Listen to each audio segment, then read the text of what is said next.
Bonjour, je suis Guillaume Parizeau, chasseur de bonnes actions. Le communautaire, ça me tient à cœur. J'en mange. À chaque semaine, on va aller à la rencontre d'organismes pour rencontrer des gens formidables. Êtes-vous prêts? C'est parti.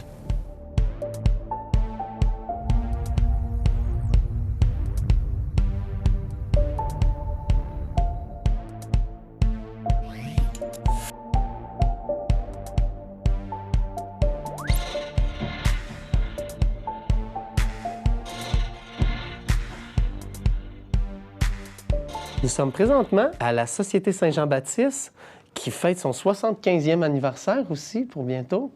Et on va rencontrer Gisèle Denoncourt, directrice. Bonjour Guillaume. Bonjour. Qu'est-ce qu'on pourrait savoir pour commencer sur la Société Saint-Jean-Baptiste Centre du Québec? La naissance de la Société a commencé en 1944, mais bien avant que la Société soit formée, il y avait des sections locales partout au Québec. Puis nous, les sections se sont regroupées sur le territoire pour former une société. Donc, ce qu'on peut savoir de la Société, c'est que notre mission, c'est de promouvoir la culture québécoise, donc la langue française, l'identité québécoise, la culture, l'histoire.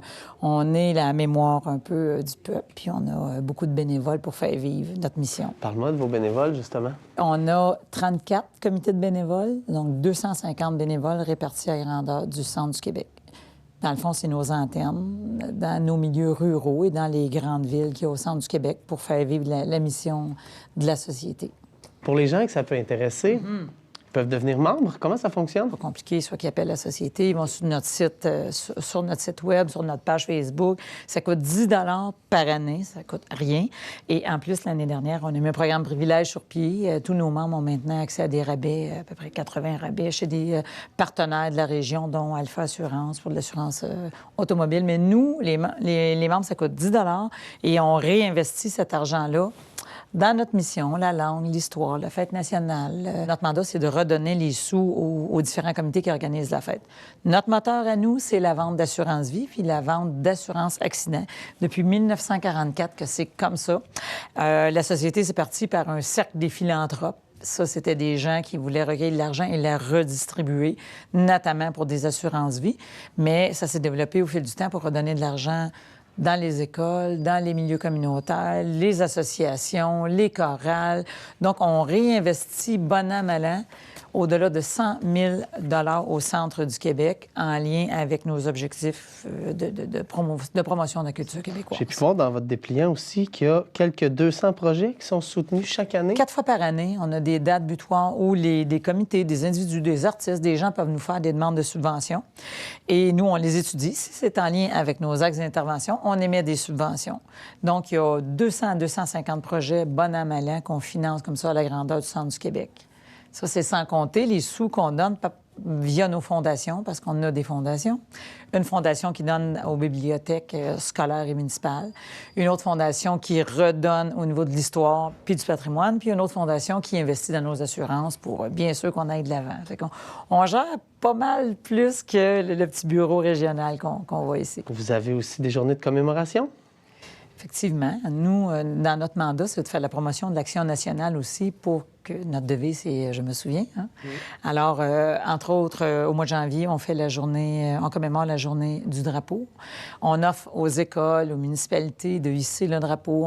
On donne des petits drapeaux aux jeunes des écoles, des tatouages, des choses que les jeunes aiment, pour qu'ils se rappellent qu'un drapeau, ça vient pas tout seul, ça prend des politiques pour faire ça, puis c'est un geste démocratique aussi d'avoir un drapeau. On souligne aussi la Journée nationale des patriotes. C'est pas juste une journée fériée, c'est un congé, puis on rappelle. On se fait un devoir de commémorer notre histoire dans différents domaines. Donc, Journée nationale des patriotes. Et bien sûr, la fête nationale, qui est la fête de tous les Québécois. Donc, pour nous, c'est, comme je disais tantôt, c'est un fait marquant pour la société d'inciter les communautés, les citoyens, incluant tous les nouveaux arrivants, à souligner le Québec parce qu'on est dans une province où il fait bon vivre, il y a de la démocratie, les hommes, les femmes, c'est juste entre les hommes et les femmes. Donc, nous, notre mandat de commémoration, bien, on le fait fait, entre autres, dans ces événements-là. On est où exactement? On est à l'angle de la rue Saint-Jean puis de la rue Saint-Marcel. C'est quand même un axe qui est assez passant parce qu'on a une boutique de fierté, comme on peut voir. On vend du matériel en lien avec la Fête nationale,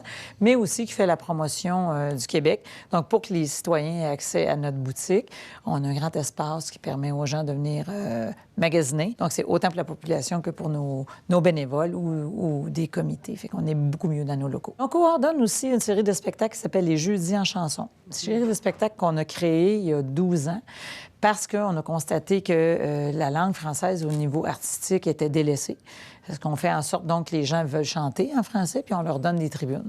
L'été prochain, 45 spectacles vont avoir lieu sur des scènes extérieures dans les milieux ruraux par des artistes du centre du Québec. Alors, nous, on donne des cachets, on veut que nos artistes vivent, puis on aide, on encourage les municipalités à avoir des politiques culturelles. Donc, on s'investit énormément dans la culture québécoise sous tous ses angles. Et ce qu'on fait aussi, c'est qu'on donne des prix et des mérites et on valorise la littérature francophone. J'ai une collègue qui pourrait vous en parler. Je la vois juste là. Est-ce qu'on peut l'inviter à venir avec nous? Bien oui, Joanne vient nous rejoindre. Bonjour. Bonjour. Ça va bien? Oui, vous aussi? Est-ce qu'on peut en savoir plus, justement, sur ce volet-là? Pourrais-tu nous parler des activités, puis des prix, des mérites? Oui, bien, les événements récurrents, en fait, qui reviennent là, à chaque année. On a, dans le cadre de la Semaine de la langue française, on tient la cérémonie des mérites en français. C'est-à-dire que on vient souligner la performance, l'excellence des élèves qui ont obtenu les meilleurs résultats au Centre du Québec à l'épreuve ministérielle de français de 5e secondaire.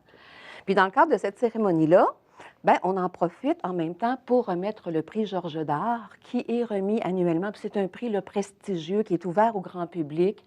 Les candidatures sont toujours très relevées, je dirais. Et ça vient souligner la contribution exceptionnelle d'un centricois ou d'une centricoise ou d'une organisation quelconque à la promotion de la langue française. Ensuite, dans les jours qui entourent la fête, la Journée nationale des patriotes, ben, on fait un petit peu la même chose, mais cette fois-ci, on tient la cérémonie des mérites en histoire.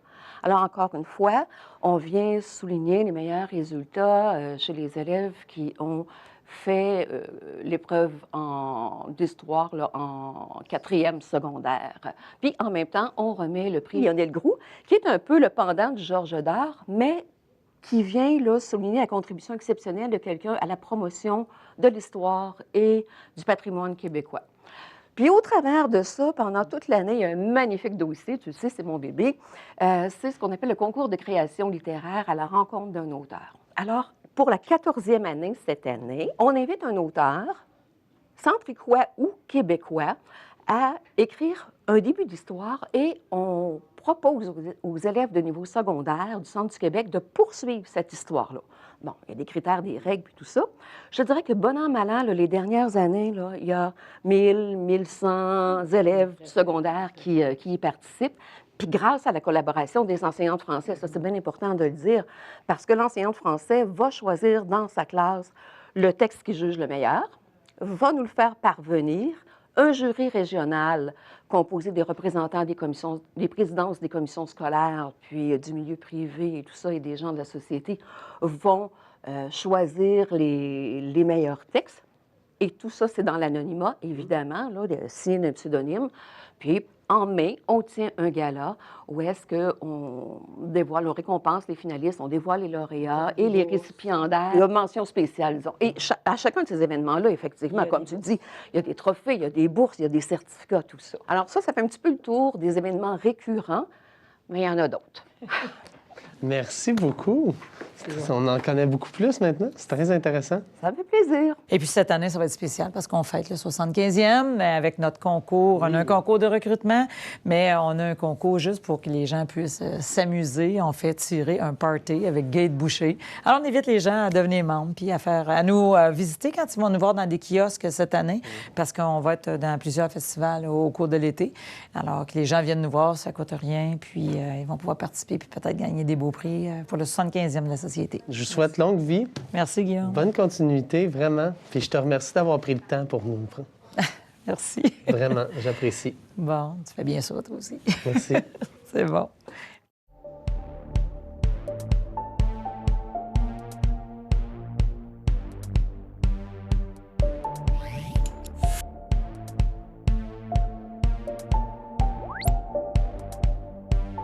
Le Comité des citoyens est le centre névralgique en matière d'implication sociale. Nous sommes ici pour encourager, favoriser l'apport bénévole, encourager la concertation entre les organismes pour le développement de la revitalisation du quartier Saint-Joseph. Un des projets qu'on soutient, le quartier Saint-Joseph sur une bonne note. On va parler avec Yves Gauthier, notre responsable du projet. Bonjour Guillaume, ça fait un plaisir d'être ici aujourd'hui. Merci. Parle-moi de la mission. C'est d'offrir des spectacles musicaux à toute la population gratuitement pendant tout l'été, chaque mercredi. Ça a débuté à l'été 2011 et à chaque été, on a toujours eu de plus en plus d'auditeurs. Comment est venue l'idée? Lorsque j'ai établi mon commerce dans le secteur Saint-Joseph en 2007, j'ai vu l'environnement, un beau parc enchanteur, puis je me disais que dans le secteur Saint-Frédéric, il avait commencé des animations, puis je m'en occupais un peu. Et j'avais l'idée de faire la même chose, de partir un projet dans notre quartier. Puis en même temps, ça attire les gens vers notre secteur commercial. J'ai envie que tu nous parles de notre financement. Une partie provient de la ville et les activités de financement, comme nos tirages moitié-moitié, comme nos soupers bénéfices qu'on fait lors de notre dernière soirée. Et ça se passe dans la rue Saint-Marcel. On fait toujours un souper et puis on fait la danse dans la rue, comme on appelle. Et également, on a une caisse de départ grâce aux résultats des tirages moitié-moitié. Puis, mais c'est pas suffisant non plus, là. Ça représente environ 50 du budget. Vous êtes à la recherche de commanditaires encore? Toujours, toujours. On est en plein dans la période de sollicitation. On a tous nos commanditaires de l'année passée. On va les relancer, puis on fait un appel à tous s'il y en a qui veulent investir dans ce projet en échange d'une bonne publicité. C'est la mention au microphone à chaque semaine pendant 10 soirées. Ensuite, d'avoir le logo sur nos posters qui vont être affichés dans tous les commerces de la région. C'est vraiment une bonne publicité, une bonne visibilité et une bonne collaboration. C'est un geste humanitaire aussi auprès des gens qui en bénéficient davantage pour assister à des spectacles gratuits. Alors, j'invite tous les gens qui veulent investir. Contactez-nous. C'est certain qu'on en a besoin et ça fait 8 ans que ça fonctionne d'année en année. Alors, si on veut que ça continue à grandir, continuer à collaborer, et ça va nous faire plaisir, on a une équipe de bénévoles qui s'occupe de tout le reste. Alors, c'est un bel échange et je suis fier de ce projet qui continue puis qui grandit toujours d'une année à l'autre. Et pour ce qui est des artistes, comment est-ce qu'on réussit à démontrer notre intérêt pour participer à cet événement? Bien, la plupart des artistes viennent me trouver à mon commerce et puis ils veulent participer, ils veulent produire un spectacle.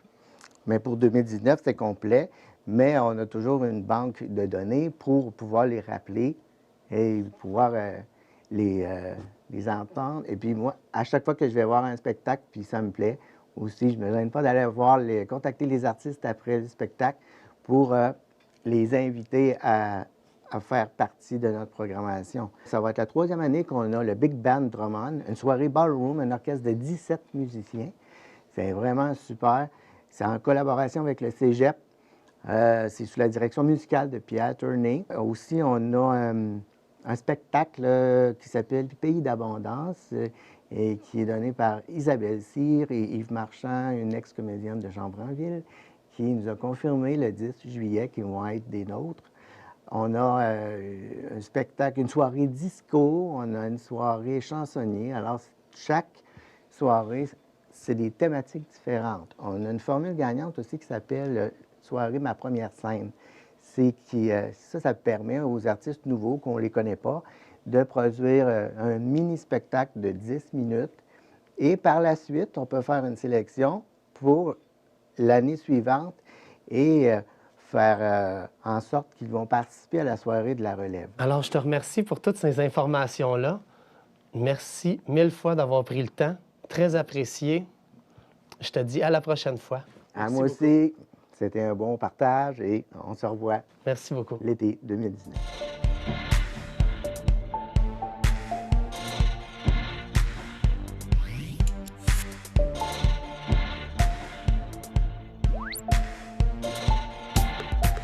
Nous sommes présentement au Comité des citoyens Saint-Joseph pour présenter un de nos sous-comités, le projet Jardin des Colibris, qui est un jardin communautaire.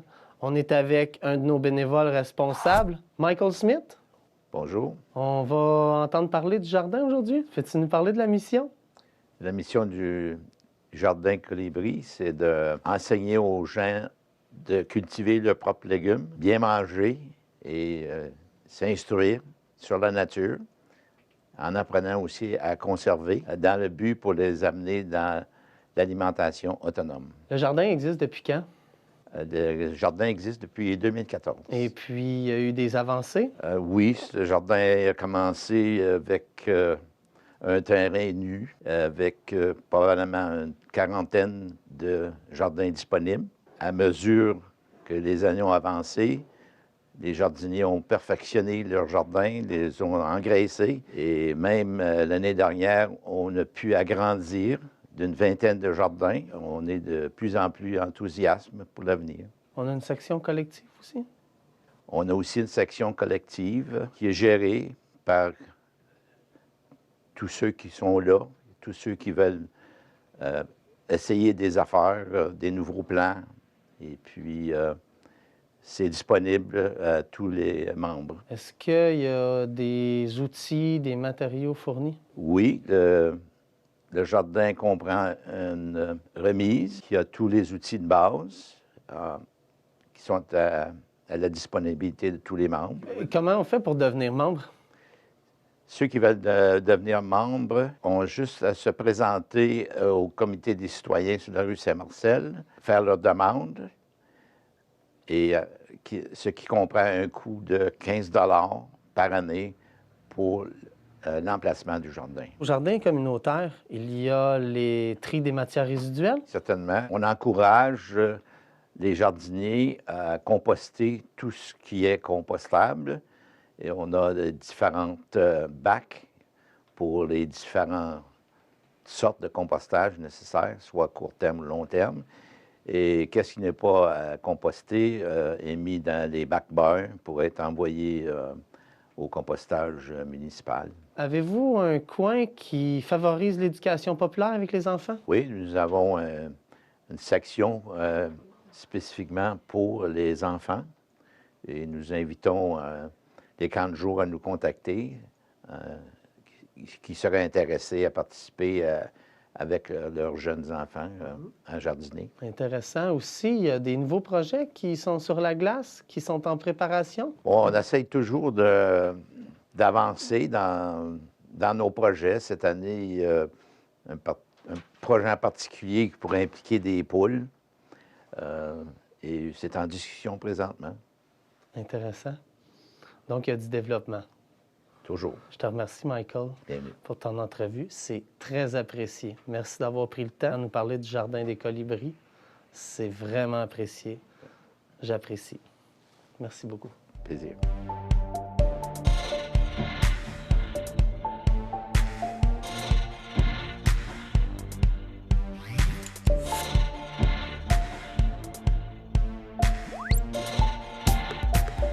Nous sommes présentement avec Alain Dauteuil pour la Coalition d'Action citoyenne solidaire. Tu veux-tu nous parler de ta mission? Notre mission, c'est de promouvoir par l'éducation et l'action citoyenne un développement particulièrement durable et de l'environnement, et respectueux de l'environnement et de la solidarité sociale. Des belles valeurs. Peux-tu me nommer quelques-unes de vos valeurs? Bien, nous, c'est vraiment de l'égalité, l'entraide, l'éducation. Ça, c'est d'autres on veut. Les adultes donnent l'exemple, et c'est à nous de faire le changement. Là. Les nouvelles générations qui arrivent, oui, ils ont le fardeau, si on veut, qu'on leur a laissé, mais il faut les aider là-dedans parce qu'on ne peut pas leur laisser un monde tout croche. Il faut vraiment faire notre part. Puis chaque génération a son travail. Là, les solutions sont là, c'est juste de coordonner tout ça et d'aller de l'avant. faire des actions concrètes maintenant. C'est pas tout le temps envoyer ça plus loin là, à d'autres. En gros, c'est ça. Par rapport aux activités, les lieux où vous avez fait... Au secondaire, on a commencé avec Jean Rimbaud. Ça a été en même temps qu'il y avait eu la présentation du film La Terre vue du cœur. Il y a eu 2 fois l'automne passé. On est allé à Jean Rimbaud sur 2 midis. On a aidé à faire une sensibilisation, disons, de ce côté-là. Déjà quand même, il y avait déjà eu du travail de fait. Puis nous autres, on a 2 professeurs qui font partie de notre coalition qui sont à cette école-là. Il y a eu un comité qui a été fondé. Puis là, c'est un suivi. Nous autres, on a été dans les autres écoles aussi. On est rendu justement au cégep parce que ça fait déjà 2 ans qu'il n'y a plus de comité. Là, on est le 22 mars, la journée mondiale de l'eau. On y était. Il y avait aussi, on parlait de cuisine collective avec Stéphanie Prime. On s'est dit, on va faire un défi papa sur une durée d'1 mois avec 3 événements. Puis on va être, à mon avis, on va être capable de redémarrer le comité environnement au cégep. Là, à l'université, il y a quand même des choses qui se font aussi. Fait que c'est vraiment faire en sorte que les gens qu'on fasse un réseautage, qu'on réussisse à s'entraider, se donner de l'information pour venir à bout d'avoir un mouvement efficace. Vous cherchez à sensibiliser les gens de quel âge? Bien, nous, moi, je dirais, c'est, on pourrait dire 7 à 77 ans ou même plus. Tous ceux qui sont consommateurs, dans le fond, sont visés parce que par notre consommation, on fait une bonne différence. La sensibilisation, ça commence le plus jeune possible, mais surtout pour nous de faire un changement parce que les jeunes, eux, s'ils ont tout de suite la bonne façon de faire, ils vont limiter, puis ça va être pour eux la norme. C'est à nous de faire un effort pour aller vers les solutions sont là, c'est juste de les adopter. Aller chercher l'info, puis les adopter. Puis nous, on a travaillé sur un dépliant pour distribuer aux jeunes qui peuvent s'amener ça à leurs parents, parce que des fois, il y a une classe qui sont plus occupés ailleurs, disons, puis quand c'est l'enfant, c'est un peu la même chose que la cigarette. Quand l'enfant demande à son parent, bien, des fois, ça fait réfléchir un peu plus. Il y a un déclic qui se fait, puis c'est que ça que ça prend. C'est une prise de conscience. Puis le défi pas à pas, c'est un peu l'idée.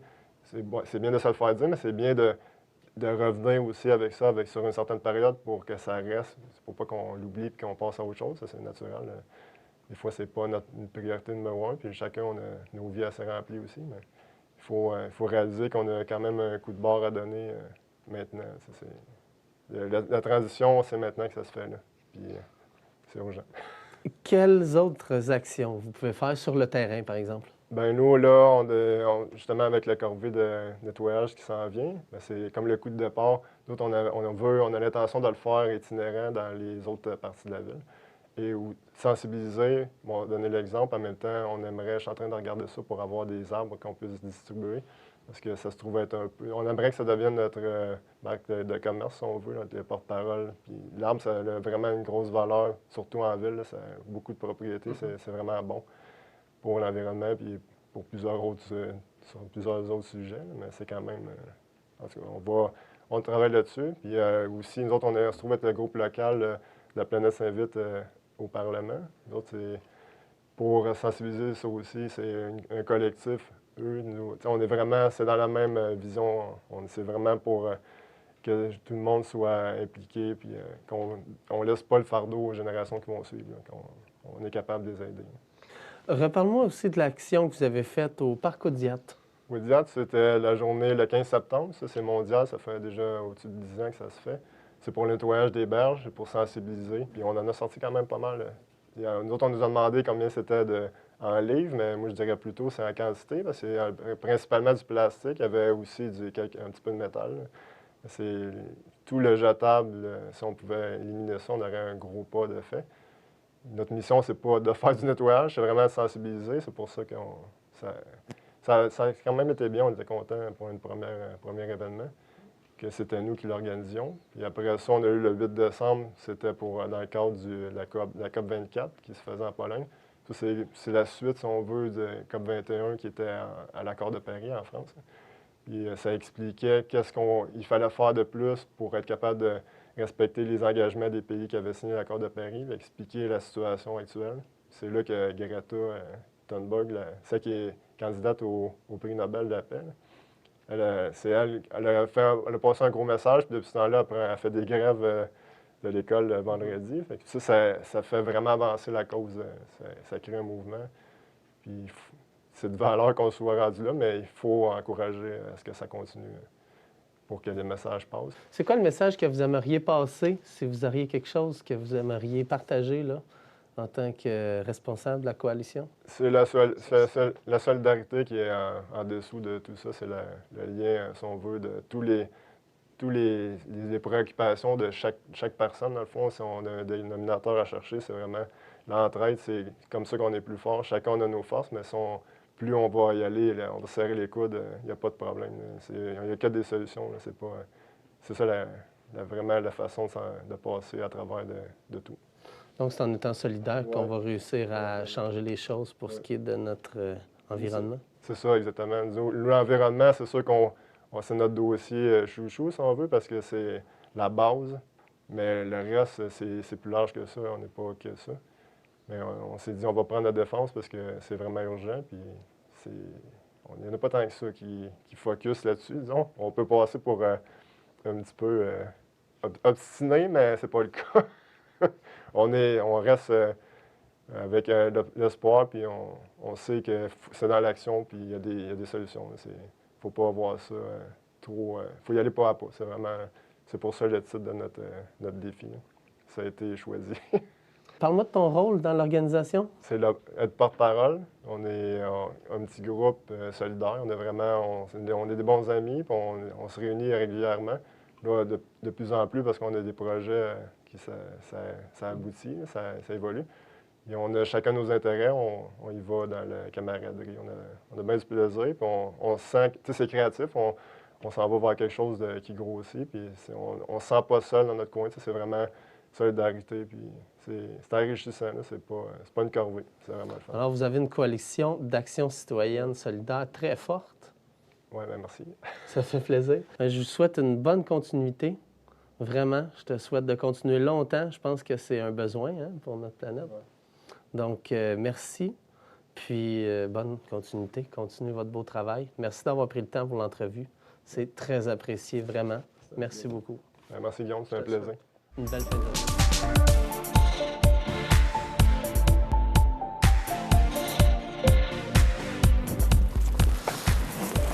Alors, c'est ce qui conclut l'émission de cette semaine. Et surtout, n'oubliez pas qu'il y a des organismes semblables à ceux que nous avons rencontrés dans chaque région. Je vous dis à la prochaine chasse. Merci. Bonne fin de journée.